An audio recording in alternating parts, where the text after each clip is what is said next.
And so these are some of the social media tools that can be used to retrieve these RSS feeds of journals, like the journal talks, according to their site, where researchers keep up to date. You can sign up with the journal talks, and there are so many journals there that you will be just alerted of a new article with these journals, and you can choose among several journals, including medical journals.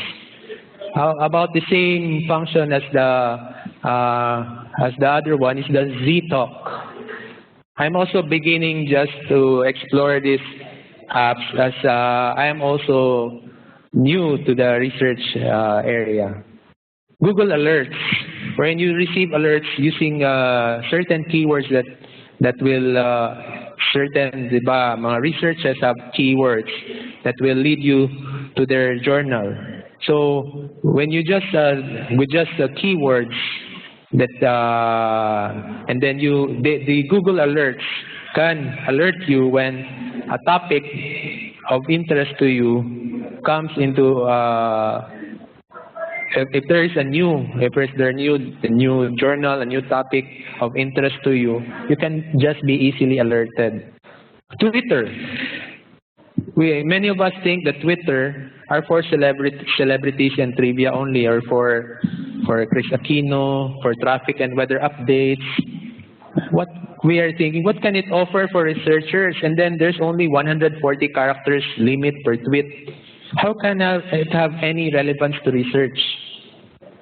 But you see, with Twitter, you can reach the authors, those that you have not imagined that you can talk to. You can actually reach to Twitter, the experts, the researchers. Dr. Ted Herbosa. You can reach Dr. Ted Herbosa through Twitter. You can Twitter. You learn from live tweeting from conferences. If you follow certain hashtags, you can learn from Twitter. TweetChats, like what we do.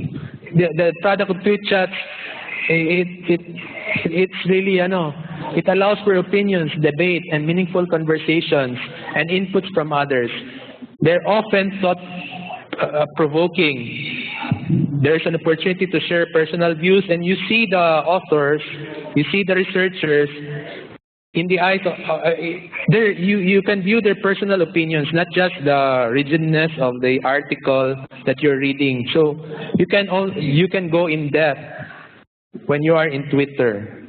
It is an opportunity to interact with experts and other researchers in your field. And you can access the opinion of experts outside of their scientific articles and presentations. Collaborate. You have Google Docs. Have you tried Google Docs?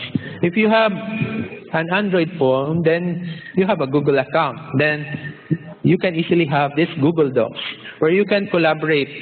Usually, we have collaboration when you're in college or in med school. It's a group work for researchers, and you can like what's shown here. You can edit research paper in real time, and I did this when I was still a teacher in medtech for research. Since I cannot always meet them, then we'll just agree into a time where we're in. Okay, open your paper, and then I'll comment on it, and we'll talk about it. There's a chat page in the same area as the Google Docs, and we can talk about your research. And you can do that too with your classmates. There's no excuse now that there's no time. Wikis. A wiki, like a Wikipedia, is a way of enabling members of the public to contribute to a research project through crowdsourcing. It can be configured for editorial control and can focus on a particular subject area. And one example that you can use that is still a collaboration. It's like Google Docs also. You can have your paper, you edit, you draft, and for teachers, this is a very good tool, a Wikispaces Classroom, because you can assign students to a sample project, assign them into teams. You can monitor who comes in, who reads who spends more time in that project, who does not care to go to that project, mailhan. So you'll know na, because that's the problem, right? When we're having group work and research, some will not contribute a single sentence, or there's no contribution after all from a particular student. But you can track it with Wikispaces Classrooms. You can have it's even near the Moodle, I think, in function. There's no grading. But it's nice to explore this Wikispaces Classroom. It has a calendar, project. You can make pages. It's a good collaboration venue for collaboration. Then you have next slide.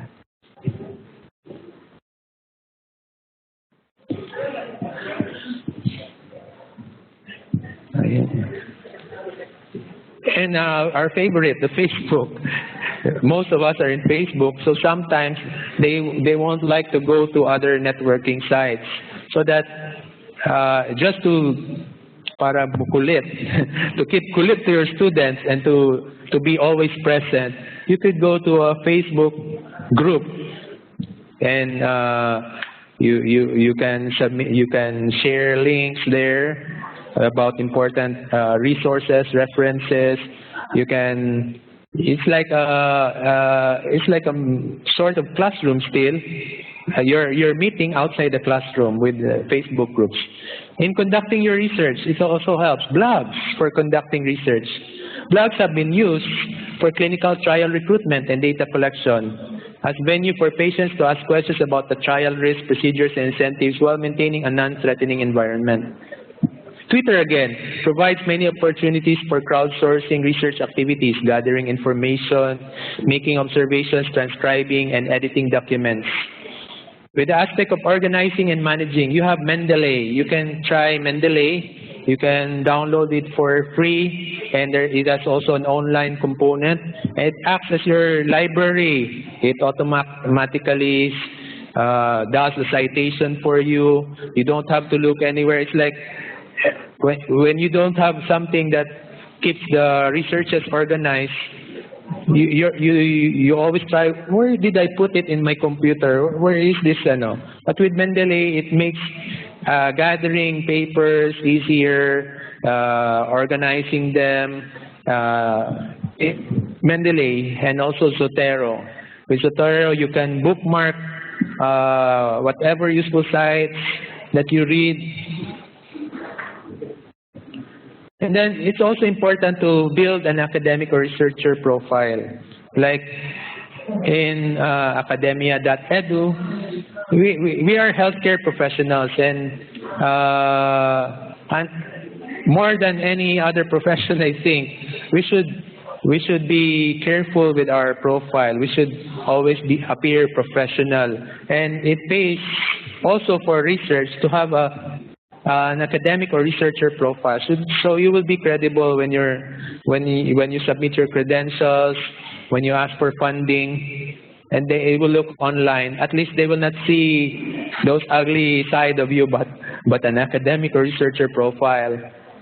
Or aside from academia.edu, you have a profile in LinkedIn.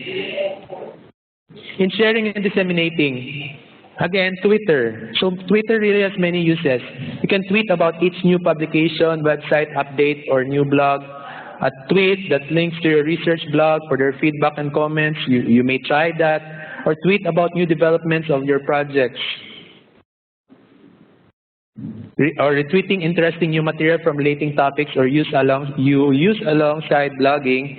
You link the Twitter to blog. You put the link of your blog, which is related to research, to your Twitter. And there's some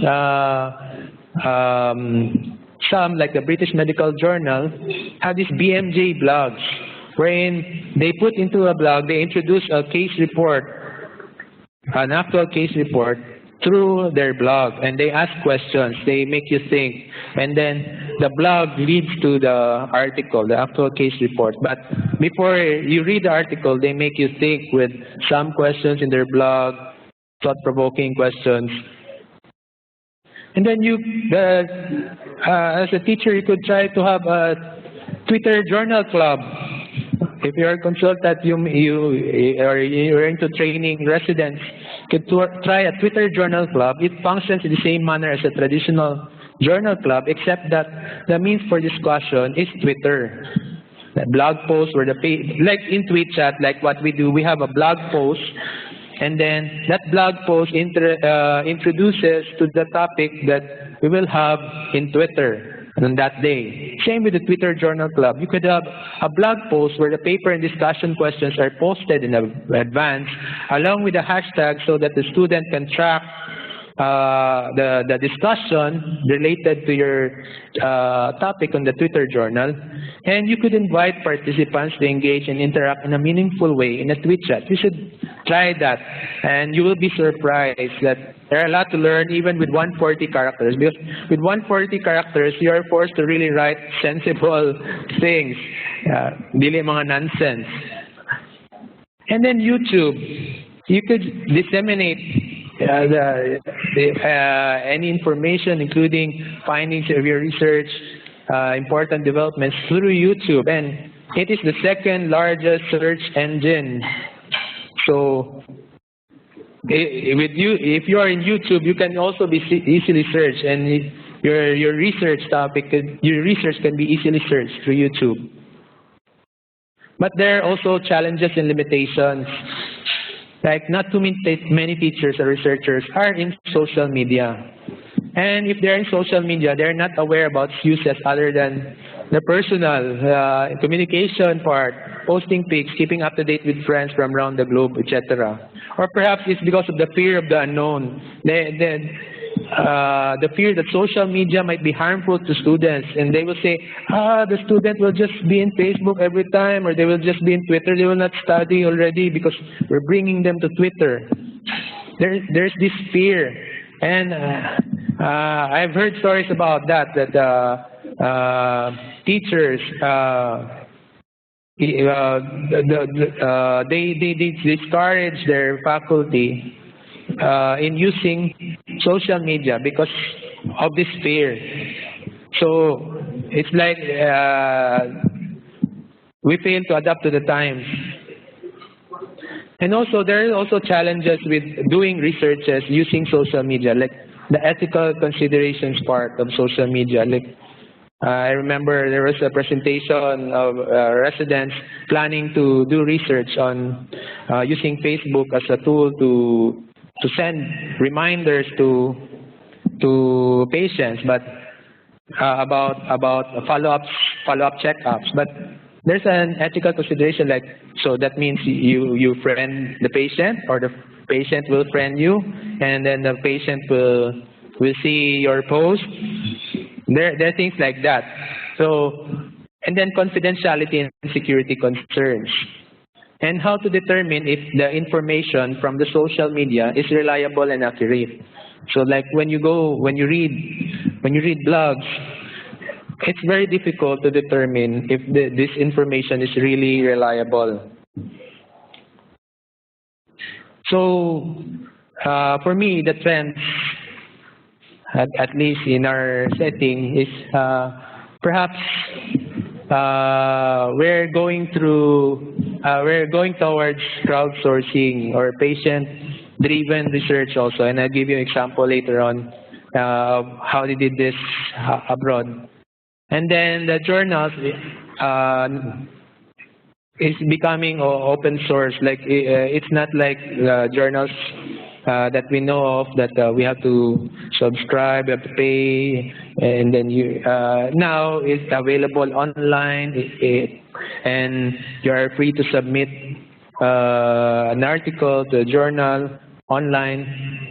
And then the use of analytics, the use of keywords for research, and which have public health or surveillance implications, the use of big data.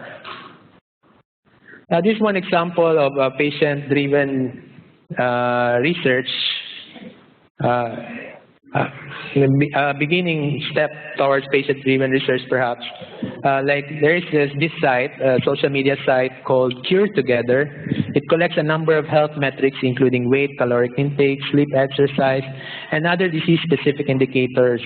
And then, for example, they take this drug, and the other one take this drug B, and then they try to put in the site. They try to report if there are side effects or if it relieves their symptoms, and then there's a graph, and you see this drug A performs better than drug B. It allows patients to summarize statistics on treatment efficacy, side effects, and causes of disease, ultimately helping people make more informed treatment decisions. And this comes from the patients who are signed in Cure Together. So there's this data, and then you see, oh, for this kind of disease, this drug works better. But this is of course we have to be careful. But there is this trend towards crowdsourcing. And then with the open source, you have this Academic Life in Emergency Medicine. They encourage social media consumers to become social media producers of quality, peer-reviewed content. So they ask for journal submissions, and they have peer reviewers. So this addresses the reliability of the journal, the accuracy, because there are reviewers. Each month, 5 articles are chosen and posted on the first Monday of every month, and these are peer-reviewed by members, the LEM blog team, and recruited content experts. So they're placed in the blog, and they're featured in the blog. And then the use of big data, the use of like in Twitter, for example, they will try to see, they will look for a keyword, for example, influenza, and then how many times it was mentioned, and then it allows you to predict, there's a coming epidemic or what. With the information in Twitter and other social media sites, it's a potential to get information that will help predict coming of certain epidemics, or if there are certain trends which is related to healthcare. So with social media, really, it's really, I think, time that the teachers will try to use social media in teaching research, and at least in making them attractive for students, no? Because the language of the students is really social media. They're all going online. They look for information online. So why not go to that area, and why not reach them through social media? And perhaps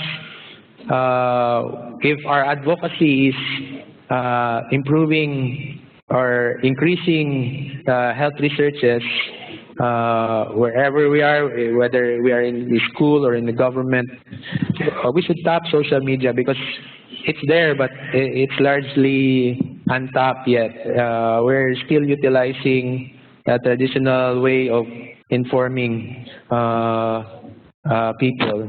So with that, I end my presentation. Thank you very much, Dr. Tapia. Now we have our Gawad Pangulo awardee for our second speaker. It is my honor and privilege to introduce to you Dr. Iris Fel Isiptan. She's a proud scholar ng bayan. She finished BS Biology in UP Diliman as magna cum laude and received her medical degree from the UP College of Medicine. She completed her internal medicine residency and fellowship in endocrinology, diabetes, and metabolism, serving as chief resident and chief fellow respectively at the Department of Medicine, Philippine General Hospital. She became the first graduate of MS Health Informatics, Medical Informatics track in UP. and now serves as chief of the UP Medical Informatics Unit, which spearheads e-learning initiatives in the UP College of Medicine. She is co-founder of the weekly Health XPH TweetChat, which discusses the impact of emerging technology and social media on Philippine healthcare. In 2014, she received the Presidential Award for Social Media Advocacy from the Philippine College of Physicians, and recently, she was awarded the UP Gawad Pangulo Award. My mother, Dr. Iris, will discuss on the use of social media for a graduate level health informatics course.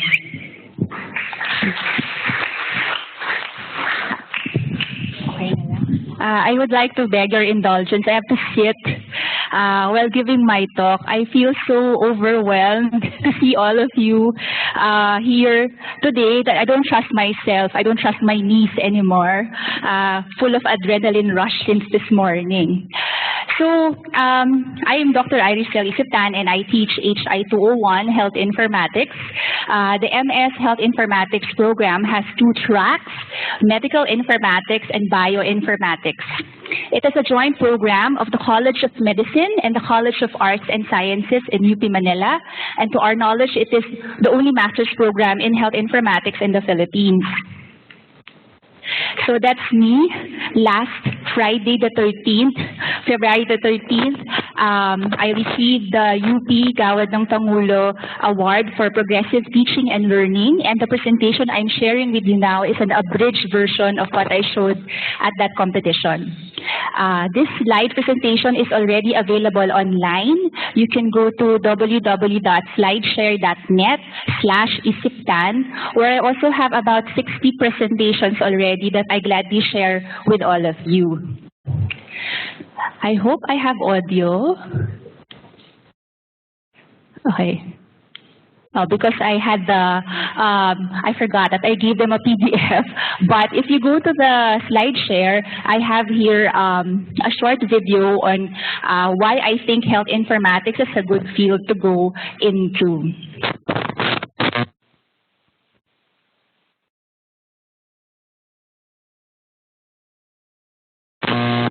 I want to make learning visible. Then I will explain why I ask my students to share what they learn on social media. And lastly, how I am able to put it all together using the University Virtual Learning Environment, or OVLE, of UP, where I blend learning and engage my students. So OVLE is basically a souped-up Moodle platform. So, when we teach, we assume our students learn. But are they really learning? I want to see them learning because I want to make their learning visible. So what is project-based learning? Project-based learning is the act of learning through identifying a real-world problem and developing its solution. So kids, our students, will show what they learn as they journey through the unit and not just at the end. And this is what I try to do in my Health Informatics course, HI 201, in graduate school. So Hilder says further, PBL couches lessons in a tale about a problem that must be solved or an activity that must be developed. The learning happens along the way towards the presentation of the solution. So project-based learning does not replace content. It merely creates a vehicle in which to communicate your content. So to do that, you must formulate what is called an effective driving question for project-based learning. So for the teacher, the driving question serves to initiate and focus the inquiry. It captures and communicates the purpose of the project. So Health Informatics 201 is a 16-week course. For every week, I have a driving question. So for the students, the driving question will guide the project work and answers the question, why are we doing this? So it creates interest and a feeling of challenge so that even the most reluctant student will think, I guess that sounds kind of cool. So to answer the driving question, it is often necessary to answer first some directed and then some open-ended questions. Directed questions are based on facts, have one correct response, and support the development of deeper understanding. Well, open-ended questions are based on concepts or ideas that have at least one correct answer. At the top, we have driving questions, which require research, investigation, and reflection, and it calls on the students' previous knowledge and encourages multiple approaches to problem solving. So here's an example for week 2. The topic is informatics, global health, and e-health. The driving question is, what is the relevance of informatics to global health and e-health? But to answer that, the student would first have to define what is informatics, what is global health, what is e-health. Those are the directed questions. Then you progress to elucidating how global health is related to e-health, or informatics to global health and e-health. Those are the open-ended questions that they grapple with before they are finally able to answer the driving question. So there are assigned readings weekly, and I include videos. Going through the material will help my students answer the directed questions and perhaps begin to understand the open-ended question. But to be able to answer the driving question, they need some deeper thinking. And I call this instructional scaffolding. So over the past years, I've refined and I'm still refining the driving questions for the topics in HI 201, keeping in mind that we need good driving questions. So, my course supports what Sanders calls new competencies for learning. Have you heard about this before? These are inquiry, production, participation, and digital literacy. Inquiry means finding the right information at the right time. It requires skills in developing appropriate search strategies and then evaluating the quality of the information that is retrieved. So when I provide a list of reading material every week, that's only 2 or 3, my students often will Google for more material because they want to answer the driving question. So I expect my students not only to be consumers of information, but active producers as well. And that is why I asked them to make some assignments to reflect their answers to the driving question, and I will show a few examples in the next slide. So the internet offers unrivaled opportunities for active participation between users, which I take advantage of in my course. And then digital literacy considers privacy and copyright along with the freedom afforded by the internet. So, for example, for week 9, personal health records, the driving question is, what features are considered critical or most useful by users of personal health records? So the assignment is to sign up for a free trial of an online personal health record service, or try using a mobile app for personal health records. And then I ask the students to create a scoring system to evaluate the usefulness of that PHR and to publish on their blog. So how do they demonstrate the competences? So inquiry, they have to choose an online PHR because there are many out there. Second, participation, they have to sign up for the trial. Production, they have to create that scoring system. And digital literacy, they have to write a blog post which will review the useful features of the PHR. And because they are using themselves as an example, trying out the personal health record, they have to examine the privacy and confidentiality agreement provided. So, I've set up the driving questions, and I provided materials for them to focus their efforts on answering the driving question. But how can I still see how they answer it? So, in Bloom's taxonomy, we go from lower order to higher order thinking skills. And I expect higher order thinking skills from my graduate students, and that should be evaluating and creating. Did you know that now they have already a digital equivalent to Bloom's taxonomy? And under creating, that would include blogging. And under evaluating, it will be commenting, reviewing, posting, moderating, collaborating, and networking. So, did I miss something?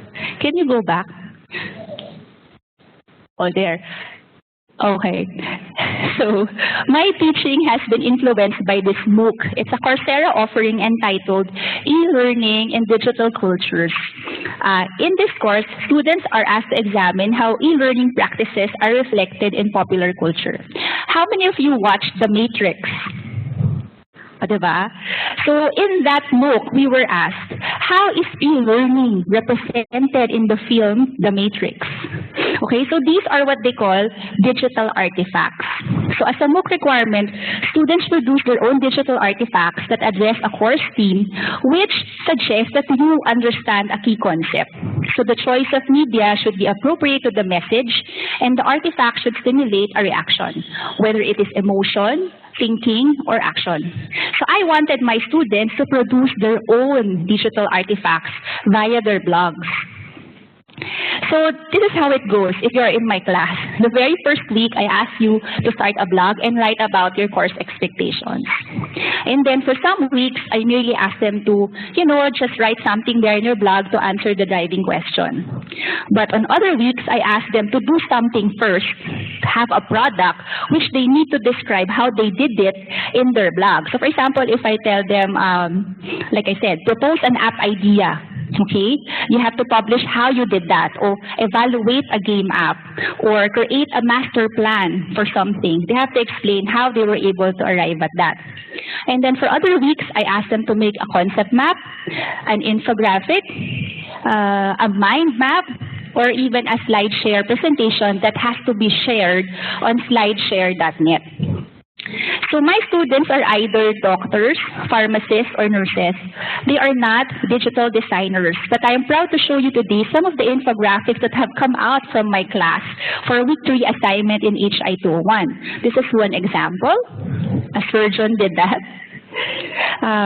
On this slide, you will see some links to their blog post, a URL documenting how they accomplished their assignment.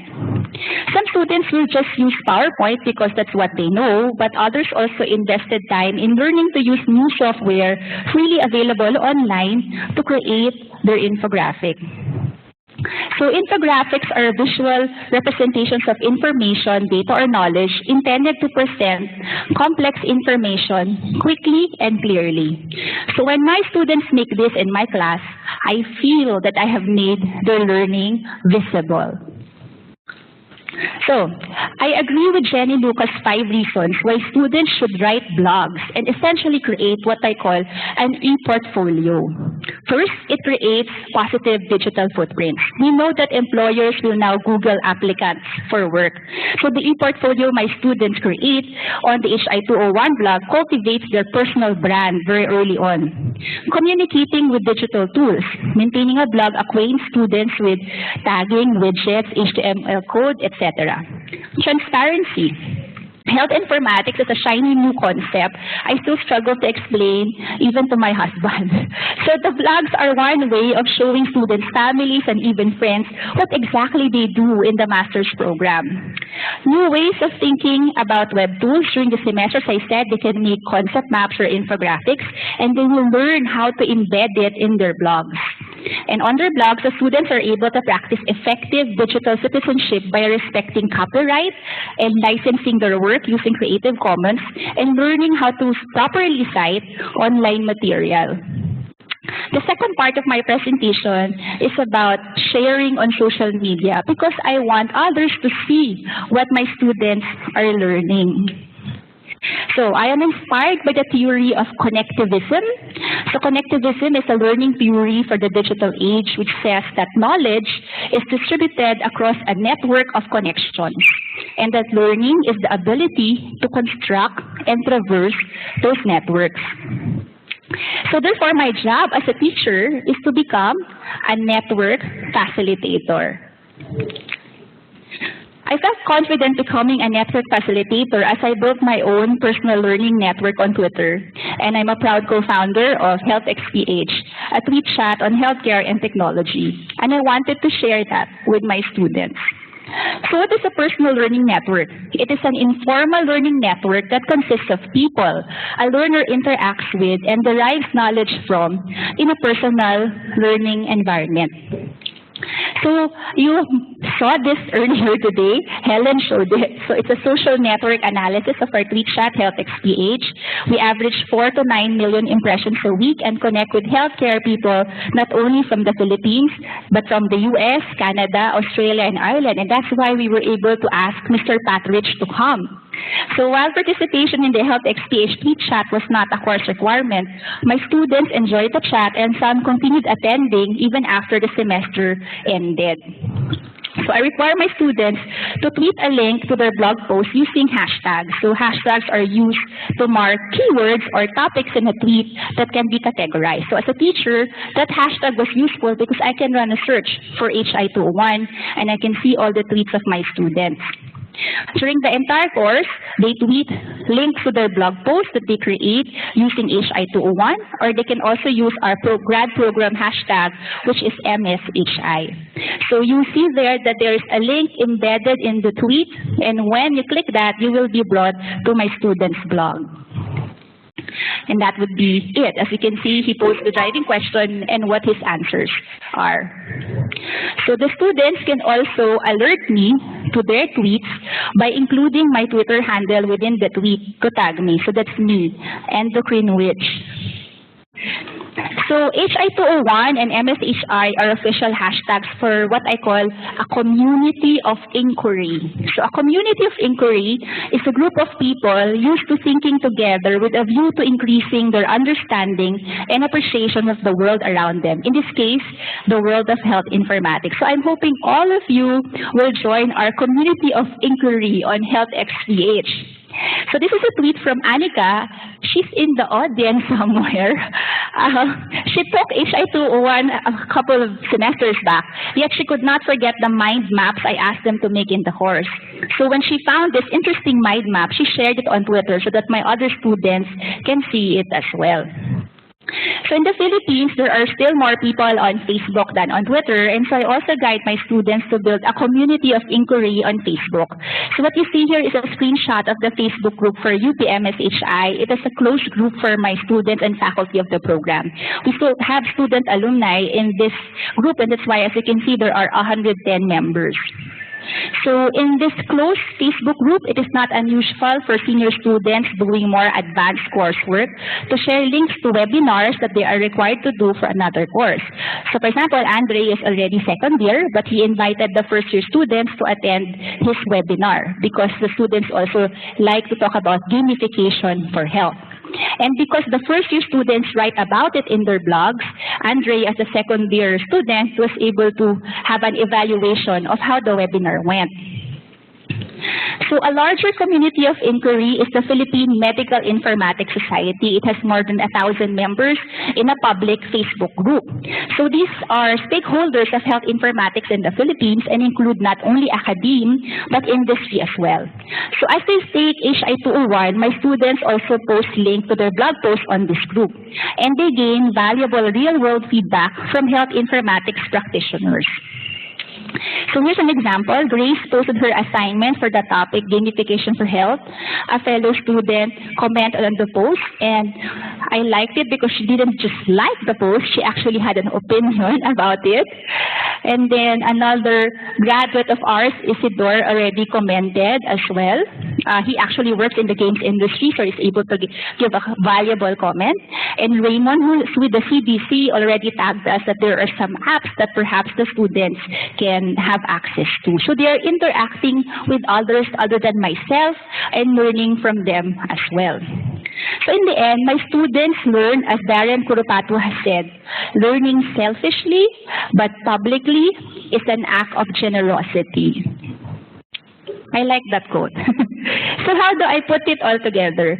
So HI201 is blended learning. I am able to engage my students on a learning management system, which is called OVLE in UP. So this is a screenshot of HI201 inside OVLE. And when I completed round 1 for the Gawad Pangulo competition, I was given funds to produce videos for HI201. So I was able to get tips on how to make a learning video from Dr. Charles Severance. I took a Coursera course with him, and he shared how he did his videos on SlideShare. And what's really nice about Twitter is when I couldn't understand how to make it work, I actually tweeted him and asked him some questions, and he kindly tweeted me back to answer. So I had to buy some software, and then I have to buy a webcam for my headshots, a USB microphone for better audio, a small Wacom Intuos tablets I can write on my slides while I'm presenting. So feeling ko, malapit na akong maging YouTube star. Pero hindi pa po. So, I only have a very small playlist of 6 videos for HI 201, but I'll be making more because nga I need to cover 16 weeks. So, this is a secret playlist, but I can give you the links if you want to look at them. Okay?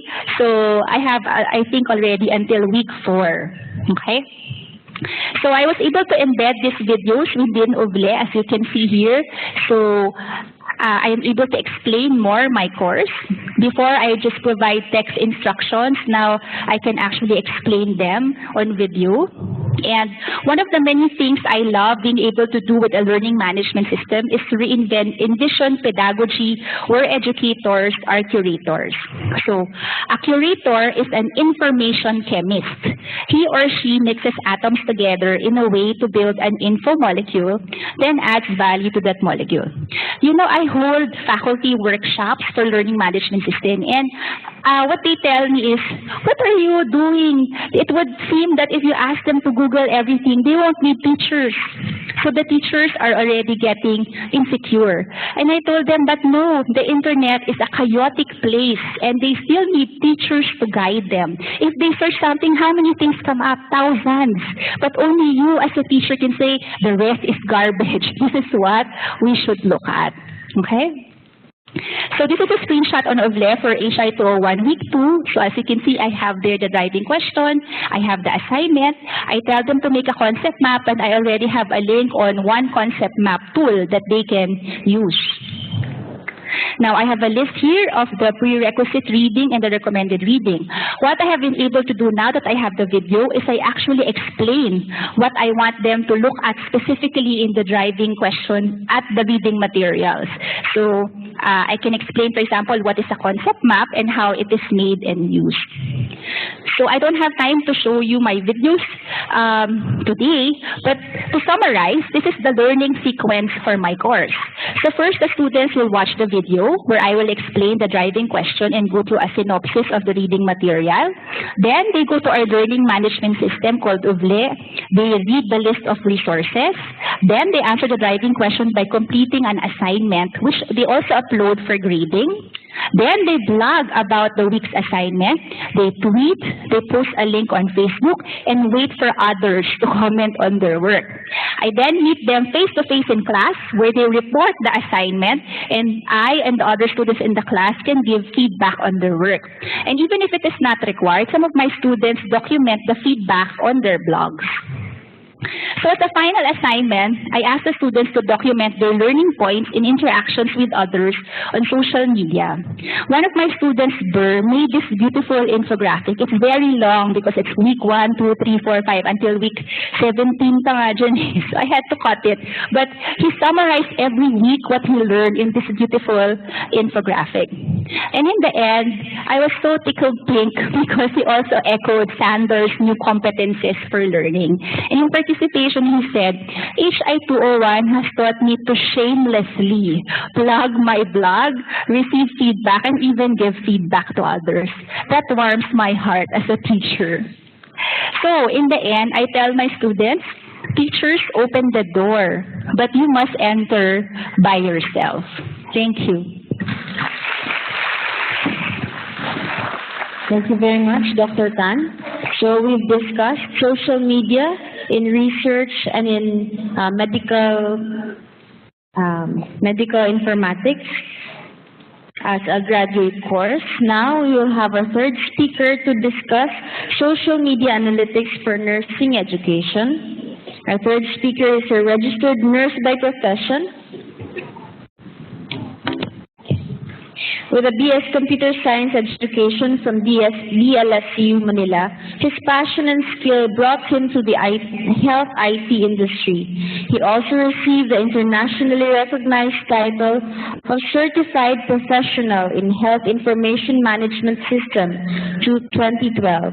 He is the founding president of the Philippine Nursing Informatics Association and is an active member of various health informatics organizations. He worked various fields of the IT industry for over 13 years, with 8 years of focus in information systems in different healthcare settings. Mr. Christian Kit Sumabat, will discuss to us social media analytics in nursing education. Thank you.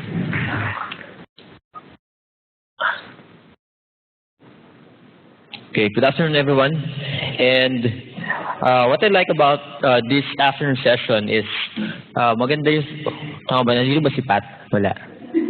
Oh, sa kabila. Okay, pwede ako mag-Tagalog. Okay. So,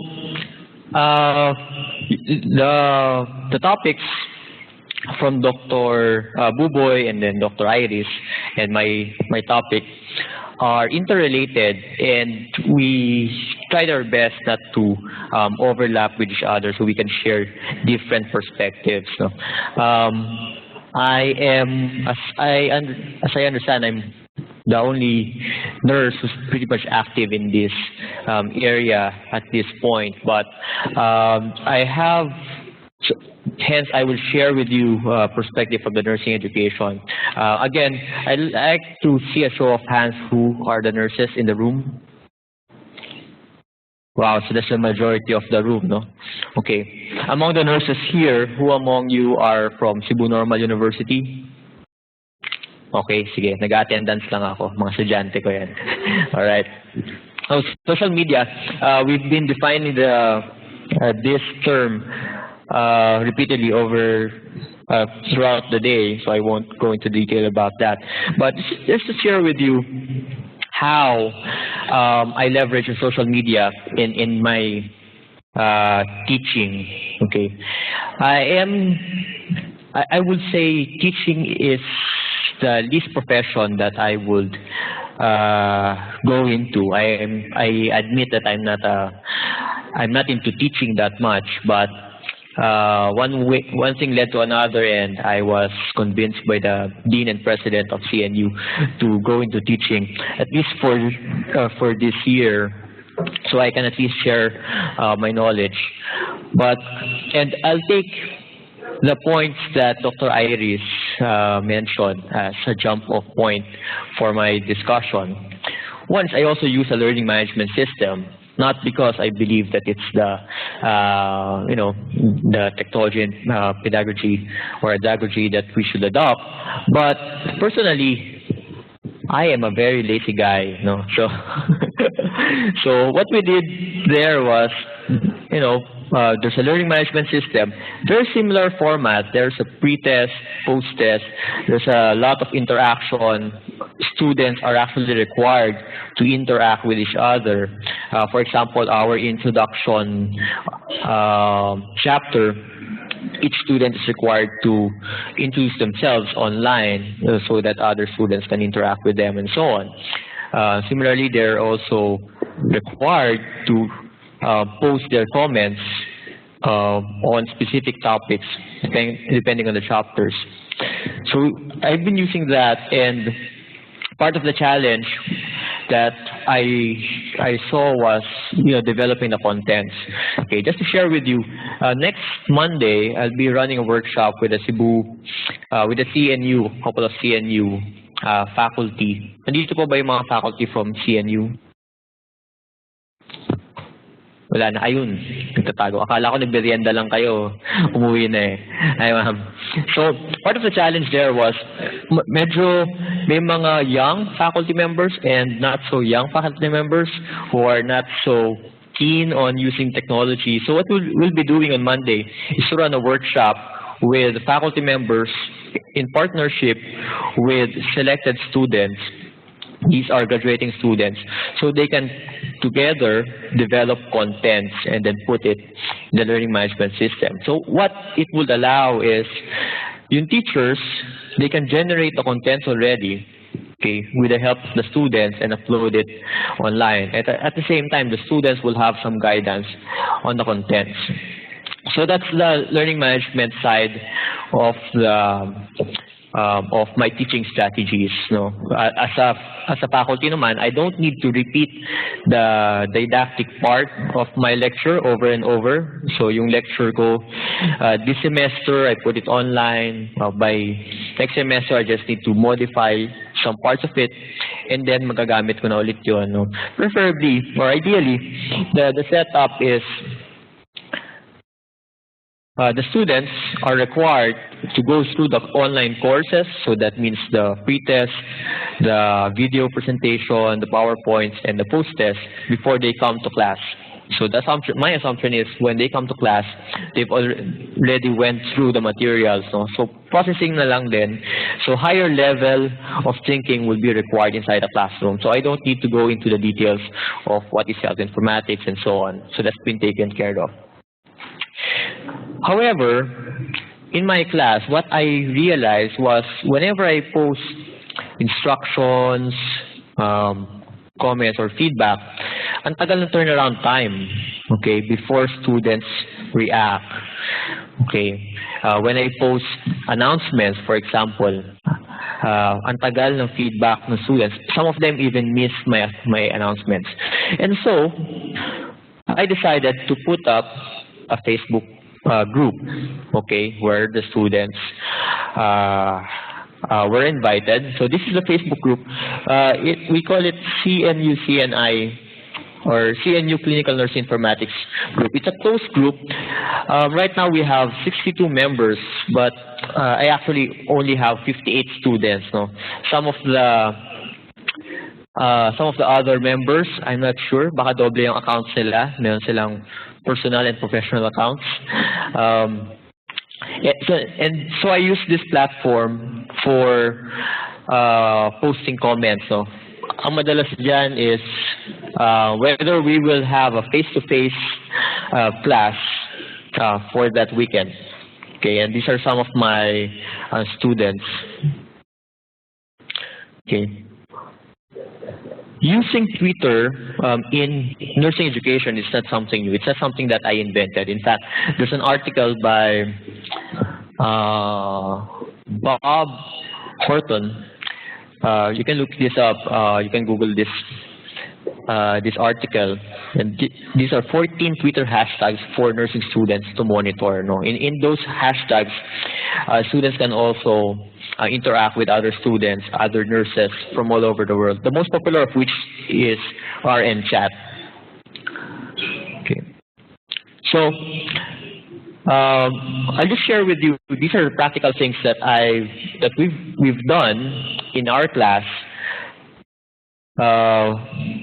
We maximize Twitter, we maximize hashtags in order to have a very engaging learning experience.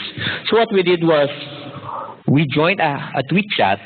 Okay, I required the students to join a TweetChat, which is Health XPH. So Health XPH, I required them to attend at least one Health XPH session. So that's do you know what time and what day Health XPH is? Saturday, 9 p.m. Okay, so Saturday, 9 p.m. I'm just not sure if we're going to have one tonight. Are we? No more energy. Okay. So we joined Health XPH for about three times. I've required that as part of my class. And we used the hashtag HealthXPH at first. So first week, we used the hashtag HealthXPH lang. But I found out when I was trying to monitor the engagements, I couldn't figure out which are my students and which are not my students. So, because ang dami nag-interact, no? So, in the following week, we use the CNU-CNI hashtag. So, if the faculty will see yung students tweeting with a CNU-CNI hashtag, those are probably my students, and they're participating in Health XPH. But that alone is very difficult to monitor the students with. Kasi ang bilis ng flow, no? Sabi ko nga, I would end up na nag-hang yung laptop ko, no? Sa dami ng conversation, sa bilis ng conversation. So, I use a tool called simpler.com. I learned about Simpler, I think last year in one of Dr. Iris Tan's lecture. I already forgot which one that was. Okay. So, just to step back a little before I discuss how I use Simpler. This is the guideline that we use. Okay, it's very simple. Each student should have at least 5 posts. Okay. Post number 1 is, during the introduction of participants. So this is when it will usually start with Dr. Gia or Dr. Iris or any member of the Health XPH team will greet the rest of the world. So at 9 p.m., exactly at 9 p.m. Philippine time, they will greet the rest of the world that, okay, we're about to start. Good evening to everyone, and then there will be a large barrage of tweets now introducing themselves. Okay.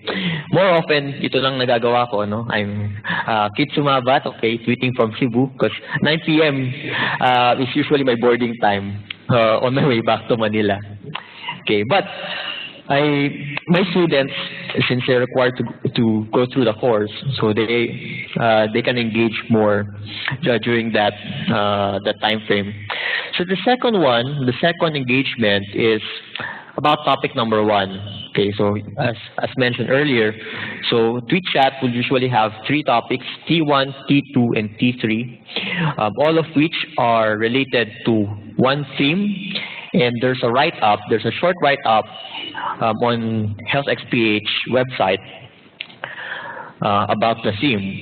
Okay, and then the last one is closing or sign off. Okay, so at exactly 10 p.m. we will sign off. But it's interesting kasi marami pa rin naipapaiwan, no? So tapos na yung formal tweet chat, but there's a lot of other people still engaging other people. Okay. So there. And then as I mentioned, we added the CNU CNI hashtag so that it's easier for me to monitor the students. Okay. This is simpler. You can find it via simpler.com. There's a lot of tools out there, but I'll stick to this one. Okay. So you can see this is the Health XPH influencers. Okay, so these are the numbers, total number of impressions, as Dr. Iris has mentioned. So we're averaging between 4 to 9 million, tama ba? Okay, 4 to 9 million. Just after lunch today, I checked, we're hitting about 6.4 million for today. Okay, just a little after lunch. So we expect a lot more within the day. So when we say impression, it's a number of people or accounts who can see the tweets. Okay. So nagpapalaki nito yan kapag nag-tweet si Teddy Bird, okay, Dr. Herbosa. So with a lot of his followers, no, so bigla tumadami yung impressions. Dr. Marcelo, and we have a lot of foreign guests when we're doing tweet chats as well. Okay. So makikita nyo rin yung trend dito sa lower right-hand corner of the screen. So these are the trends ng number ng tweets depending on the days or time. Okay. This is a screenshot of some of the conversations. No? So as you can see, we have a couple of tweets here from Endocrine Witch, Teddy Bird, and these are some of my students already. Okay, and what I'd like to show is, as mentioned by Dr. Isiptan, was Twitter or social media provides a platform where everyone can interact directly. Okay, so there's no hierarchy, no? Nagkakwentuhan nga kami ni Dr. Herbosa last night, and so people can go directly, can ask questions directly to him and any other experts on any subject matter directly without asking his secretary, without setting an appointment, without even knowing his email address, and he responds. No? Okay. So there, and tweet chats allow free expression of your opinions. At the same time, even experts learn from other students, from the people they engage with. Okay. But aside from the tweet chat, aside from the TweetChat and HealthXPH hashtag. Simpler as a platform also has this. These are disease hashtags. Okay, so in Twitter, there's a lot of communities of people talking about specific diseases, specific conditions. And I placed it here because I found that it's very, it creates a very interesting learning experience when you join any of these communities where experts from all over the world, different cultural contexts, different economic contexts, are interacting, sharing their thoughts, sharing their experiences and opinions with each other. Okay. Now, these are some of the lessons that I learned. Okay, number one is students were more engaged and feels empowered. They can interact directly with other people. They can ask questions without the fear, okay, na mapapaya sila. Because it's a flat platform. Everybody is on the same page. Okay, as I said, it allows direct interaction with celebrities and key opinion leaders. Exercises their communication skills. So now they're also forced to speak in English. Motivates them to ask and answer in a non-threatening environment. Teaches responsible use of social media. Okay. And bottom line for me is social media should be embraced and be made part of education strategy. Okay. I'm not doing this as that social media is the only tool. Okay, it's the only tool that we use for engaging students, okay, in nursing education or in healthcare education, but it's just one of the tools that we're using. Having a learning management system is also useful. Using social media is useful. And I'm also not saying that we should replace the teachers, replace the classroom with a virtual classroom with these kinds of engagements. In fact, in our class, what we do is we continue to process, okay, face-to-face, what they've learned, their experience, and how they can adopt these learning experiences to their actual practice. Okay. And with that, I leave you. This is my Twitter handle, KitSumabat, and you may also email me via kit.sumabat@thrinternational.com. Thank you.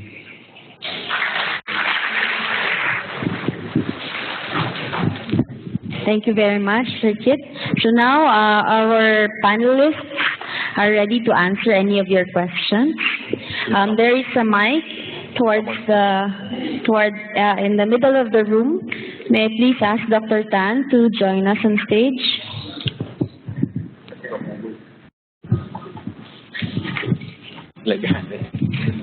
So there's a question here from Twitter. Yes, from Twitter. We're live. So anybody who is too shy to stand up and ask their questions can actually type their question on Twitter. Although we encourage you, of course, to be proactive, to stand up for your rights, to ask a question. So the first question is, can videos online, in general, be considered as a legitimate source for research papers? Dr. Tapia is in the other side because he is also giving another talk about his story as a chronic kidney disease patient. But let me try to answer that question. Patient stories abound in YouTube, okay? And I've always wanted to look at a research that says, can we put together these videos and use it for student learning? So my take on that is actually for e-learning and trying to explore new ways. So for example, in medical school now, I do what is called a flipped classroom. So I'm an endocrinologist. So one time, what I did, I had to talk about gestational diabetes.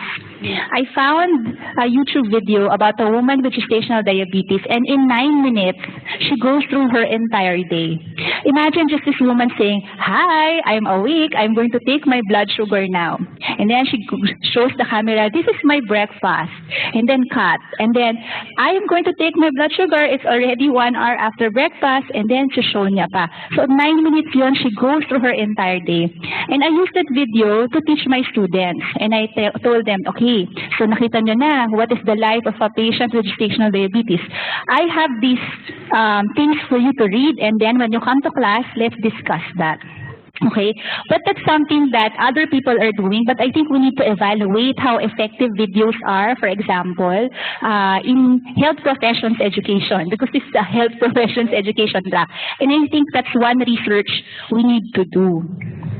I don't know if you have other, okay. I think I would have an addition to that, because in the community, we teach, I am coming from the side of an NGO worker, so I'm an executive director of an NGO.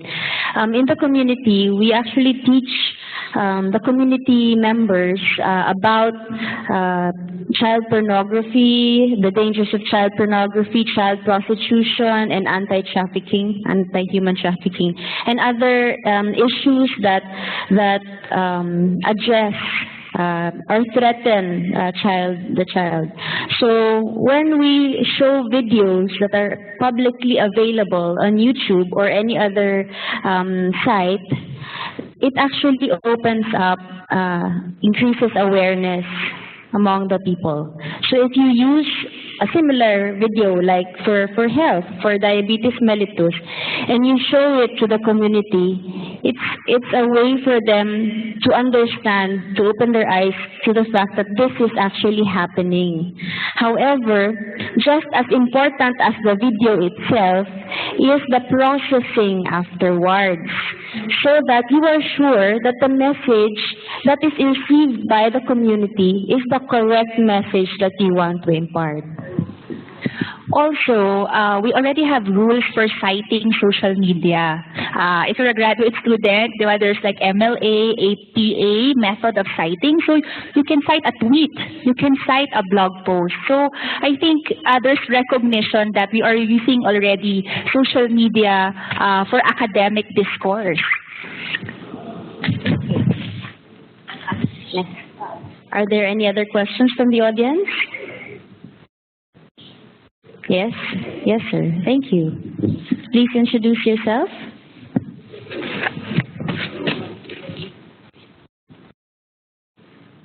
Sige, just shout.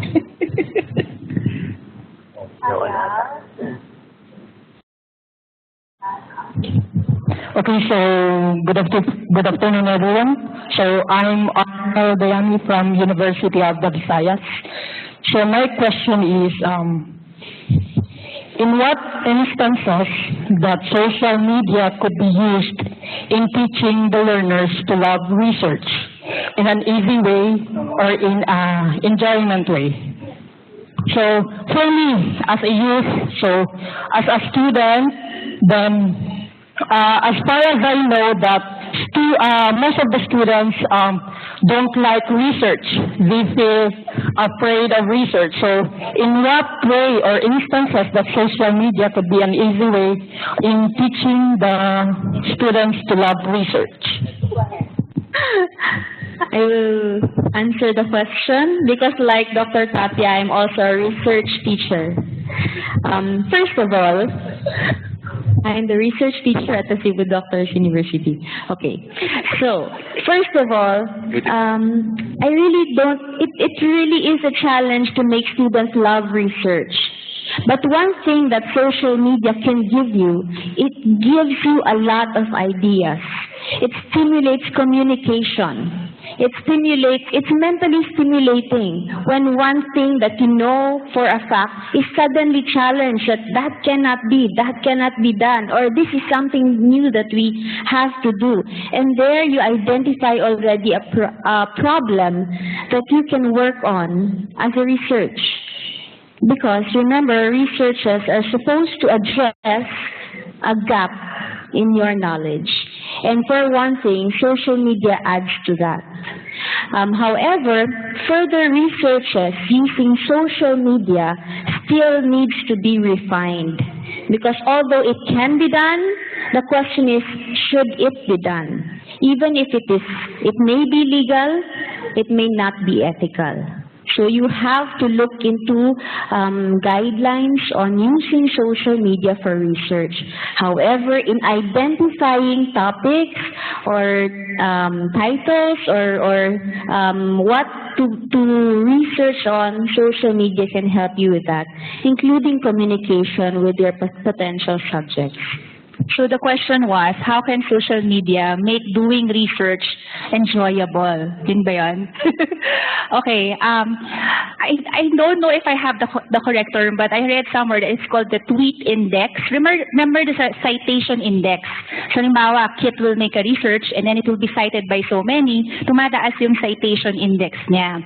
Recently, they've noticed that if you're the author of the research paper and you tweet about it, many people now go to the journal website and look at your paper. So now they're also looking at, I'm not sure lang ito sa correct term, parang a tweet index. Because if you tweet about it, you attract like-minded people who are doing the same research, and then you team up and have a better research. The other thing would be, I have met journal article authors, the ones that really need the research. I have met them on Twitter, and you can actually start a conversation and say, I read your journal article and I have this question, and most of them are very happy to answer your questions. I love Twitter so much. I have received so many free books on Twitter. You know what happens? They see you and they say, you know what, I have a book out and it's called like this. I will give you the Amazon code so you can get a free book because I want you to read it, and then can you just tweet me what you felt about it? So it's really surreal na, wow, he wants me to read it, diba? And ikaw naman tuwan-tuwa ka, you want to read it, and then you learn. That's how it is. The other thing is, if you're looking for a research topic, so, I run a master's program. People are looking for thesis topics. I go to med school. The students are looking for thesis topics. And usually, I find them on social media. And I relay it to them.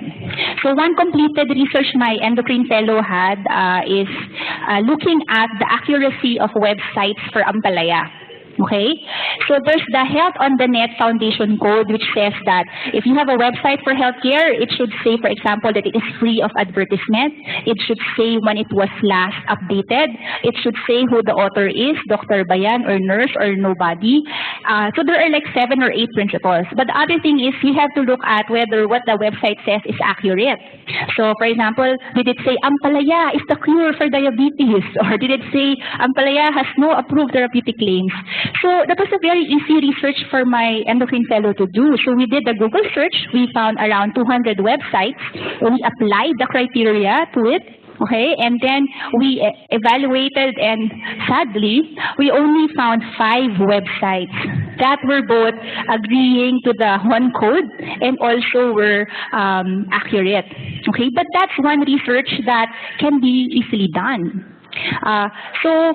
One of the things why we're proud to partner with PCHRD is because we also like to push the agenda for doing social media and healthcare research. Sometimes you do things on social media, you don't realize, wow, there's a ton of things we can do with the data. I don't know if Aldrin is here. He's in the other room. He's doing research on how teens use social media for sex education. See, what do they learn going on social media sites about sex? Okay, so because it's already out there and we need to find out. Okay? Any other question? Yes, ma'am. The microphone is in the middle.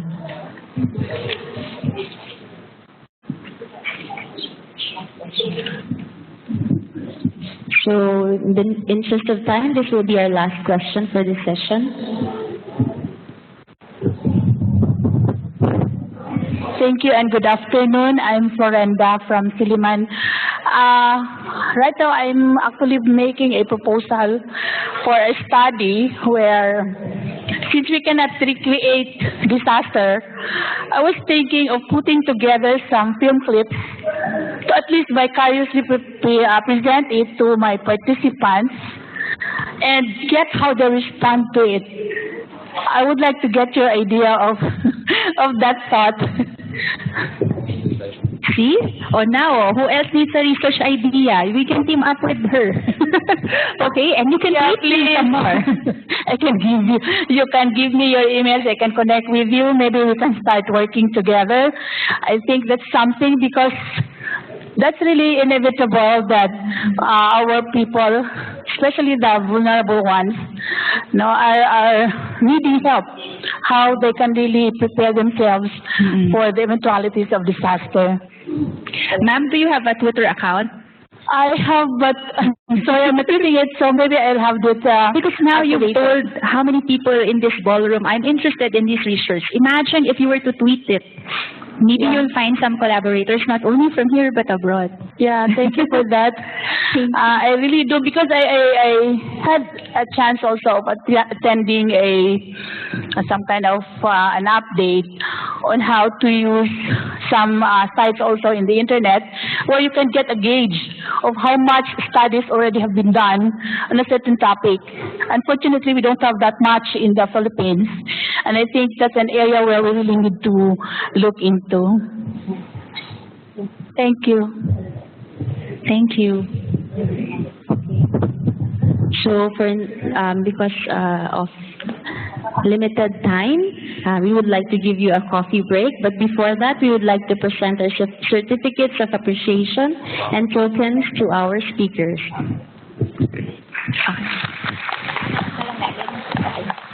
Just an announcement before you go into coffee break. If you look at your program, the next thing after coffee break would actually be interest group meetings. So this room will be for health professions, education, and social media. If you would like to be part of an interest group so that we may have post-summit activities, this is the room to be in. Thank you.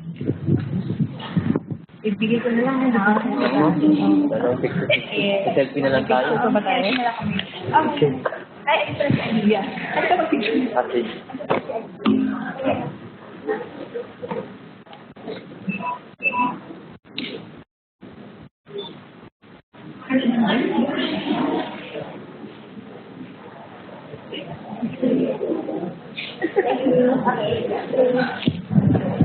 So we'll just have a coffee break, and we would like to invite you to come back for the interest groups.